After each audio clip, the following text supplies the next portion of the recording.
बिस्मिल्लाहिर्रहमानिर्रहीम। अस्सलाम वालेकुम जनाब। स्टोरीज़ मैंने आपके साथ 3 शेयर करनी हैं।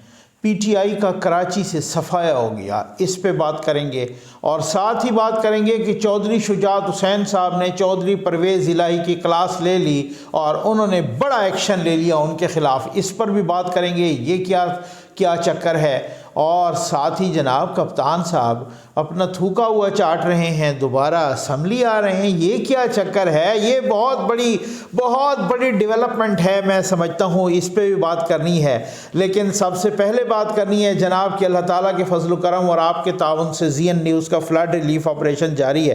भाई मैंने आपसे अर्ज़ की थी कि हमने कोई 1000 थैला आटे का और 1000 बिस्तर देना है। अब डिमांड ही सबसे पहले इन्हीं चीज़ों की है कि 1000, उसमें से हमारे पास तकरीबन कोई हमने इस जो ये संडे गुज़र गया है, ये कल वाला, इस पर हमने 450 ये तकसीम कर दिए हैं और इंशाअल्लाह ये अगले संडे पर आपके ताउन से होगा और अल्लाह के करम से होगा। मुझे उम्मीद नहीं, मुझे यकीन है इंशाअल्लाह।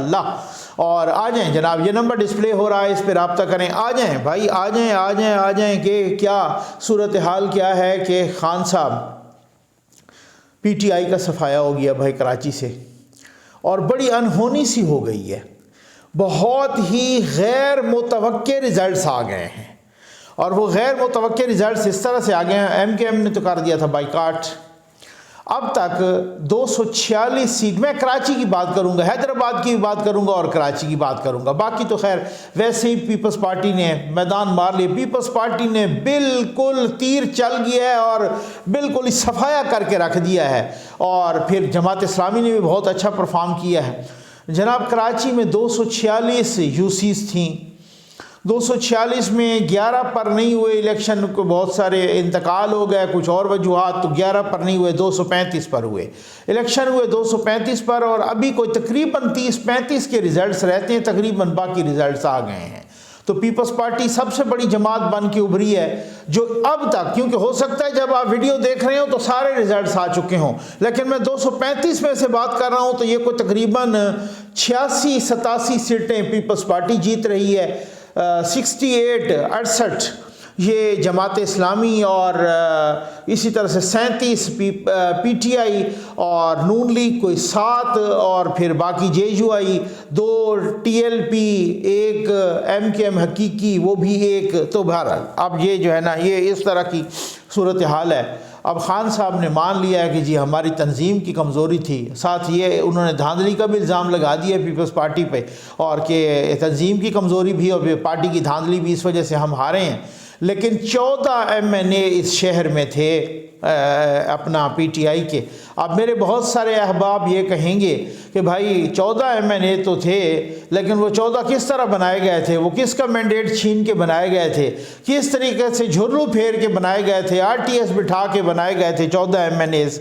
और पता नहीं कितने आपको मालूम है फिर एमपीएस भी हैं, तो उनकी उसके अलावा भी जो, अच्छा सबसे मज़े की बात पता क्या है, वो कल इमरान इस्माइल ने फरमाया कि मेयर हमारा होगा और पीटीआई कराची से जीत गई है। अब ये इतने ढीठ लोग हैं, इनको पता था हम हार रहे हैं, ये कल से ही पता चल गया था शाम से कि पीटीआई हार रही है हर बंदा। अब ये और बात है कि कितनी सीटों से हारेगी, ये तीसरे नंबर पे आ रहे थे, लेकिन फिर भी उसके बावजूद कहते हैं कि मेयर हमारा होगा। और आप ये देख लीजिए इनकी मकबूलियत का ऐसे कचूमर निकला कि वो जनाब वो जो खुरम अपना जमान साहब वो अब ये अपना यूसी का इलेक्शन हार गए हैं, यूसी 11 से नजमी आलम, पीपल्स पार्टी के नजमी आलम से खुरम शेर जमान। मैं तो हैरान हूँ, वो यूसी का इलेक्शन उनका मेयर का उम्मीदवार हार गया है पीटीआई का। ये होता है कि जब आपको बैसाखियाँ प्रोवाइड की जाती हैं, जब आपकी नैपियाँ बदली जाती हैं, जब आप कोई उंगली पकड़ के आपको चलाया जाता है, जब आपके पीछे फैज़ याबी होती है, जनरल फैज़ होता है, जनरल पाशा होता है, जनरल ज़हीरुल इस्लाम होता है, जब ये लोग आपके पास पीछे होते हैं, जनरल बाजवा आपके पीछे होता है, बाबा ज़हमता आपके पीछे होता है, तो ये फिर इस तरह से होता है। और जब ये बैसाखियाँ हटने लगती हैं तो फिर आप मुंह के बल आ गिरते हैं। तो अब भी खान साहब को अगर कोई अब कराची से इन इलेक्शंस का डेफिनेटली कराची के जो मेन इलेक्शन है उन पे ज़रूर असर होगा।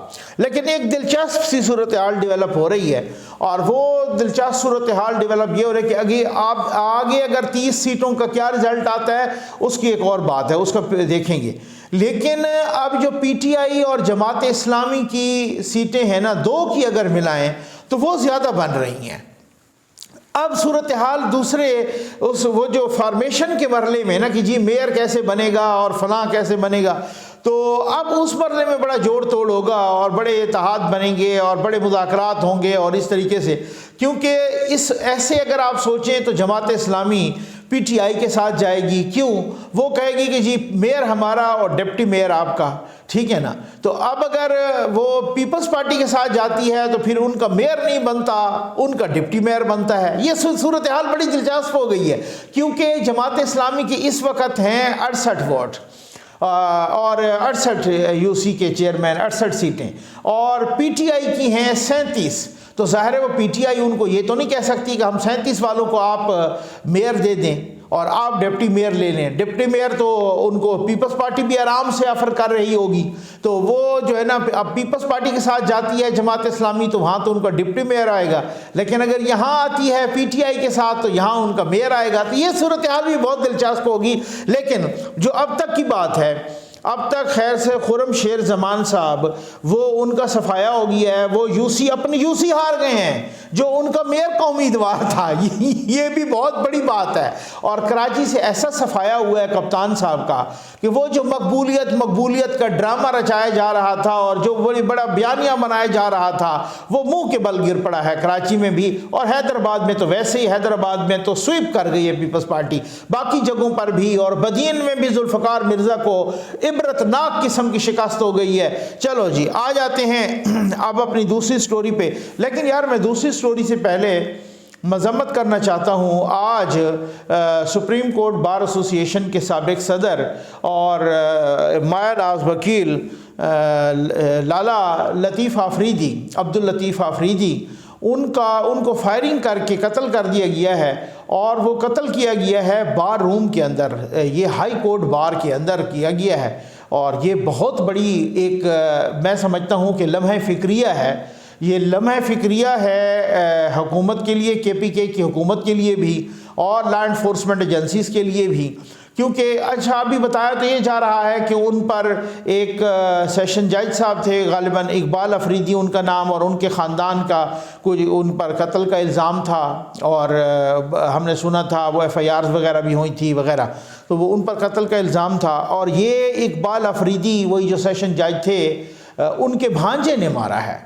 तो अगर ये ज़ाती दुश्मनी भी थी तो लेकिन बात अब ये है, सवाल तो ये उठता है कि बार के अंदर असला कैसे आ गया। वो तो बड़ी सेंसिटिव जगह होती है जब बार, अच्छा जहाँ बार रूम होता है तो जजेस के रूम्स भी बिल्कुल साथ होते हैं। आप ये इस्लामाबाद हाई कोर्ट में देखें, बाकी जगहों पे देखें, तो जो बार का वो होता है सिलसिला, वो जजेस के भी वो चैम्बर्स भी, जजेस की ऑफिसेज भी सारे वो एक ही जगह पे होते हैं। तो इतनी सेंसिटिव जगह पे अंदर अगर एक असला लेके चला गया है बंदा और उसे किसी ने भी चेक नहीं किया या अंदर से किसी ने प्रोवाइड किया, तो ये बहुत बड़ा क्वेश्चन मार्क है। तो खैर ये काबिल मजम्मत है, किसी की दुश्मनी अपनी जगह पे, लेकिन इस तरीके से किसी का भयानक कत्ल होना, और वो भी इतने बड़े वकील का, और मायानाज वकील और वकला अपना ये जो तहरीक चली थी इसके बहुत वो रूह रवां थे। और हम जाते थे उस वक़्त हम ला कर रहे थे, ये 2007 की बात है। तो बहरहाल तो ये बहुत ही काबिल मजम्मत फ़ेल हुआ है। और अब जनाब आ जाएं कि चौधरी शुजात हुसैन साहब ने चौधरी परवेज़ इलाही की क्लास ले ली। चौधरी परवेज़ इलाही को की रुकनीत, पार्टी रुकनीत मुअत्तल कर दी। क्यों? इस वजह से कि चौधरी परवेज़ इलाही ने कल कहा कि हम अपनी पार्टी को ज़म करने के बारे में इजलास बुला रहे हैं। आज उन्होंने इजलास बुलाया, कुछ खबरें आई कि उन्होंने ज़म करने का फ़ैसला किया है। इस पर चौधरी शुजात हुसैन साहब ने एक्शन ले लिया, नोटिस लिया और उन्होंने कहा है कि आप सूबाई सदर हो कि आपका इख्तियार किया है कि आप किसी पार्टी को, काफ लीग का सदर मैं हूँ, हेड मैं हूँ, वहाँ इलेक्शन कमीशन में भी मेरा नाम लिखा है, तो मैं हेड हूँ और जो जनरल सेक्रेटरी हैं वो तारिक बशीर चीमा हैं, तो आपका क्या इख्तियार है एक सूबाई सदर का कि वो पार्टी को किसी दूसरी पार्टी में ज़म कर दे। तो ये बहुत बड़ी बात है। उनको नोटिस भी दिया गया है 7 दिन का, उनकी पार्टी रुकनियत, बुनियादी रुकनियत मुअत्तल की गई है चौधरी परवेज़ इलाही की। निका डाकू तो वैसे ही बाहर नसा हुआ है और साथ ही उनको ये भी कहा गया है कि आप 7 रोज़ के अंदर इसका जवाब दें, अदरवाइज़ हम जो है ना एक्शन करेंगे, कार्रवाई करेंगे। आप जम कैसे कर सकते हैं? ये तो इलेक्शन कमीशन में चैलेंज हो जाएगा, ये तो अदालतों में भी चैलेंज हो जाएगा कि आप किस यानी जम करे तो पार्टी का हेड करे, जम करे तो पार्टी की सीईसी करे, इस तरह से करे। ये क्या हुआ कि परवेज़ इलाही जनाब उठ के काफ लीग को पीटीआई में जम कर दें। मेरा ख्याल है वो जम करना वही चौधरी सालिक हुसैन ने जैसे कहा है कि ये किसी और की ख्वाहिश है, उनका इशारा निके डाकू की तरफ था, मुने सिलाई की तरफ, इस वजह से ये जम कर रहे हैं पार्टी को। तो अब जम करके भी पछताएंगे ये आप देख लेना। अभी भी पीटीआई के बहुत सारे लोगों को एतराज़ है चौधरी परवेज़ इलाही के आने पर। अब आप देखते हैं कि होता क्या है। लेकिन अब आ जाए उस सबसे बड़ी खबर पर जनाब के खान साहब, मैं वही कह रहा हूँ, मैं माज़रत के साथ कहूँगा, इस तरह के मैं अल्फाज इस्तेमाल नहीं करता होता, थूका हुआ चाट रहे हैं। और ख़ान साहब ने कहा है कि हम सोच रहे हैं असम्बली चले जाएं। आगे से राना सनाउल्लाह साहब ने कहा हम खुशामदीद कहेंगे। मेरा ख्याल है फिर उसी तरह से ख्वाजा आसिफ से कहें ना कि कोई शर्म होती है, कोई हया होती है। और इन्होंने कहा कि हम उस असम्बली में क्यों जाएँ जिस पर हमें निकाला गया और इन चोरों को मुसल्लत किया गया। फवाद चौधरी ने कहा यह तो मकबूजा असम्बली है, हम इसमें क्यों जाएं। इमरान खान ने कहा हम असम्बली में क्यों जाएं, हमें कहा जा रहा है बार बार कि असम्बली में जाएं। आज कहते हैं कि जनाब हम उसी असम्बली में जाने का प्लान बना रहे हैं, क्योंकि ऐसा ना हो कि निगरान सेटअप बन जाए और ये राजा रियाज के साथ मिल के निगरान सेटअप बना लें और हमें पूछे ही कोई नहीं और हम उस असम्बली में। अब आप यूथियों से कोई पूछे कि जिस असम्बली पे यूथियों को लगाया गया, FFL यूट्यूबर्स को और जनाब मालशिया पालशिया सहाफ़ियों को और यूथियों को, यूथी फिर भी सवाल नहीं करेंगे। इमरान खान एक ही दिन में 10 मरतबा यू टर्न ले, यूथी सवाल नहीं करते क्योंकि सवाल आता है अक्ल से। और यूथियों का अपर चैम्बर तो आपको मैंने बताया ना खाली है, ठीक है ना, उसका तो ताल्लुक ही नहीं है अक्ल से, वो तो ईवान बाला जो है वैसे ही खाली है। तो अब जनाब वो कह रहे हैं कि हम असम्बली जाने का प्लान कर रहे हैं, अब वो असम्बली आ रहे हैं, ठीक है, आए जनाब इब्तदा। अच्छा, फिर साथ उन्होंने ये भी कहा कि हमारे साथ को नून लीग के भी MNAs हैं जो राब्ते में हैं, कोई कुछ लोग हैं जो राब्ते, पहले हम उनको टेस्ट करेंगे ज़रा, बाद में जो है ना हम उनको अपने साथ शामिल करेंगे। खान साहब आपके साथ कोई राब्ते में नहीं होगा। उसकी वजह यह है, मैं आपको बता देता हूँ, अगर ये 2018 में भी आपसे किसी ने राब्ता नहीं किया था, ठीक हो गया ना, लेकिन जिन्होंने किया था तो आपको पता है वो किस तरीके से किया गया था। जो लोग यहाँ पे थे, जो नून लीग के साथ थे, जो उनके इलेक्टेड लोग थे, जो बड़ी कोशिश की गई, आपसे किसी ने ना राब्ता किया ना आए। अब आपसे कौन राब्ता करेगा? ये जो लोग होते हैं ना, ये MNAs, MPAs, ये सियासी, ये जो इलेक्टेबल्स, इनको सबसे ज़्यादा पता होता है, इनको सबसे ज़्यादा पता होता है कि हवाओं का रुख क्या है। ये मीडिया वालों से भी पहले भांप लेते हैं हवाओं का रुख, ब्यूरोक्रेसी से भी पहले भांप लेते हैं हवाओं का रुख, ये अपने लीडरान से भी पहले भांप लेते हैं हवाओं का रुख, क्योंकि इन्होंने हल्के की सियासत करनी होती है। इनको पता होता है कि कौन सा, उनको पता चल चुका है हर किसी को। आपके अपने लोग बहुत से राब्तों में हैं इधर उधर, और उनको पता चल चुका है कि अब आपकी हुकूमत नहीं आनी, सवाल ही पैदा नहीं होता। आपने नाअहल भी होना है, आपने गिरफ्तार भी होना है, और ना ही आपकी, अभी कराची का हाल आपने देख नहीं लिया। अब कराची में आपके 14 MNA थे, 14, आप अपने ही हलकों में सारे हार गए हो। खुर्रम शेर जमान अपना UC हार गया है, अपना जो यूनियन काउंसिल या यूनियन कमेटी वो हार गया है। खुर्रम शेर जमान वो आपके मेयर का उम्मीदवार था, वो हार गया। हालत तो ये है, जो भी इलेक्शन कहीं ज़िमनी आता है आप कहते हैं मैं लड़ूंगा, आपको अपने अलावा कोई नजर ही नहीं आता और आप कहते हैं कि मैं लड़ूंगा। अभी भी एक इलेक्शन है, वो राजनपुर में है, कहाँ पे है, खान साहब ने फैसला किया जनाब उधर भी मैं लड़ूंगा। तो फिर इसका मतलब ये है कि आपकी पार्टी में आपके अलावा कोई और उम्मीदवार हो ही नहीं सकता। तो कल को 272 कौमी असम्बली की सीटों पर इलेक्शन होगा तो आप 272 की 272 आप ही लड़ लेना, ये कैसे हो सकता है। तो बहरहाल बात ये है कि खान साहब आप असम्बली में आए, आपको बहुत ही खुश आमदेद कहेंगे, लेकिन वो वाली सूरत हाल अब नहीं है। ना ही आपको सहूलतकारी होगी, ना ही फैज़ याबी होगी, ना ही नैपियाँ बदली जाएंगी, कुछ भी नहीं होगा।